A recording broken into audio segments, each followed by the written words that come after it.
আমার ইউটিউব পরিবারের সকল বন্ধুদের জানাই অনেক অনেক ভালোবাসা। বন্ধুরা, আমি কয়েকদিন আগে তোমাদের বলছিলাম যে আমার ইউটিউব ভিডিওটা মোটামুটি ভালোই ভিউজ হচ্ছে। সেই কথাটা শুনে কি আমার ভিডিও তোমরা কেউ দেখছো না?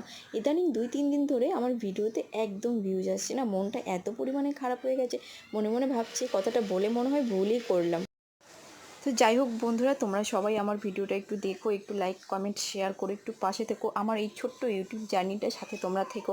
আমি অনেক কাজকাম মানে সংসারের যত কাজকাম আমি একাই সামলে সব কিছু কমপ্লিট করে আমি ভিডিওটা দিই। ভিডিও দেওয়ার উৎসাহটা আমার মনে রাখি, ভিডিও করার উৎসাহটা আমি মনে রাখি, একা হাতে সব কিছু করে তারপরে আমি ভিডিওটা করি শুধু তোমাদের থেকে একটু ভালোবাসা পাওয়ার জন্য।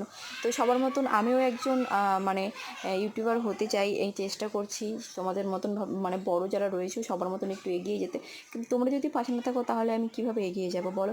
তো সবাই প্লিজ প্লিজ আমার একটু সাথে থেকেও, আমার এই ছোট্ট ইউটিউব চ্যানেলটাকে সবাই একটু সাবস্ক্রাইব করো। তো আজকের আমার এই ছোট্ট রান্নার ভিডিওটা তোমাদের কেমন লাগলো সবাই একটু কমেন্ট করে জানিও। আজকে আমি রান্না করলাম হচ্ছে মৌরলা মাছ দিয়ে সব রকম সবজি দিয়ে চচ্চড়ি।